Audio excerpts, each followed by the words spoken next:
صارت النعرات الطائفية تهمة قديمة، بس اليوم رجعت بوجه جديد. بس السؤال بضل على مين عم تطبق وعلى مين لا. مؤخرا شفنا كيف تهمة إثارة النعرات الطائفية بلشت تطلع من الدروج، وهي التهمة نفس ذاتها كان يستخدمها النظام السابق لتكميم الأفواه وتجريم الرأي.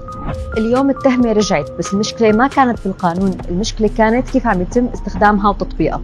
لا في مليونية ولا في فدرالية، في وحداوية يمكن ما شفت حدا. غزال عم يبكي بالزاوية والله اللي انت بدك شواربك. عم نشوف خطاب طائفي علني بالساحات العامة، منابر الجوامع، السوشيال ميديا، حتى بالإعلام الرسمي، وما حدا عم بيتحاسب. وهون نسأل نفسنا سؤال: هل تم اعتقال الأشخاص يلي هدفوا ضد طوائف باللاذقية وحمص؟ هل تم محاسبة دعاة الإهانة والتحريض بالسويداء؟ الإعلاميين يلي ما بيمرق إلا نهار واحد ما ينشروا شيء طائفي؟ ولا المحاسبة عم تكون ضد أشخاص وأشخاص لا؟ كمان لازم يتحاسب أي شخص سواء كان بالسلطة الجديدة أو بالشارع السوري وأسار النعرات الطائفية أو دعا للتحريض ضد مكونات المجتمع السوري. مثل ما شفتوا بالفيديو، هي البنت اللي عم تحكي عن النعرات الطائفية ونسيانة حالها انه هي عم تدافع عن منظومة تبث الطائفية والتحريض على المنصة يلي عم تنشر فيها فيديوهاتها. وبما انك رضيتي تحكي عن هذا الموضوع، فانت 100% وحدة قبيسية من يلي كانوا يموتوا على صباط حافظ وبشار المخلوع. ويا مرحبا بالطائفية إذا أنا رح أنتقد واحد ختيار مثل غزال ولا ختيار الكبة يلي اسمه حكمة الهجري، لأنه هن ربها للطائفية والحقد والتحريض. لك هدول عصابات، وإذا لقيتي واحد عم يرفع علم بلده وعم يسبهم، معناها هو ضد هدول الأشخاص اللي بدهم يخربوا البلد ويفككوه.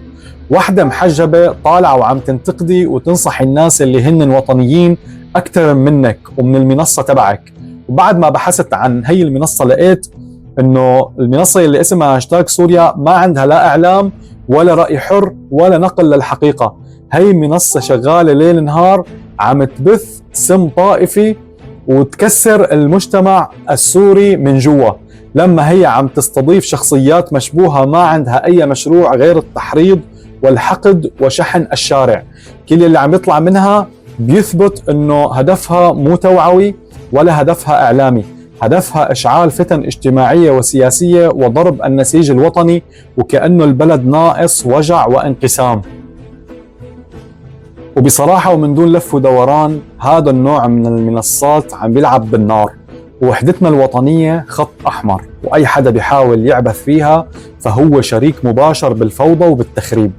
فصار غير معقول بل وغير قانوني انه تبقى هيك منصة فلولية بامتياز شغالة وعم تشتغل بعقلية الشبيحة وتلبس لبس الإعلام. المطلوب تدخل فوري من وزارة الإعلام السورية لإيقاف نشاط وعمل منصة هاشتاج سوريا وسحب ترخيصها بالكامل، لأنه البلد ما عاد يتحمل مزيد من التحريض والتمزيق المقصود.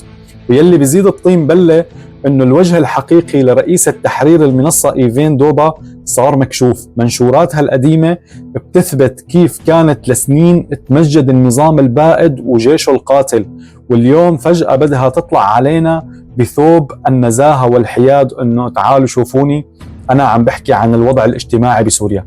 يلي كان عم يصفق للمجرمين امبارح ما في يدعي الشرف الإعلامي اليوم، والتاريخ ما بينتسى، والأدلة موجودة وعم تكشف زيف الشعارات يلي عم ترفع. هي مو قضية رأي، هي قضية فتنة ولازم تتوقف عند حدها. وبدي منكم إذا وصلتوا لهي النقطة إنكم تشاركوا هذا الفيديو ليوصل صوتنا لوزارة الإعلام ويتم إغلاق المنصة اللي عم تعمل فتن وانقسامات بين أطياف الشعب السوري الكامل.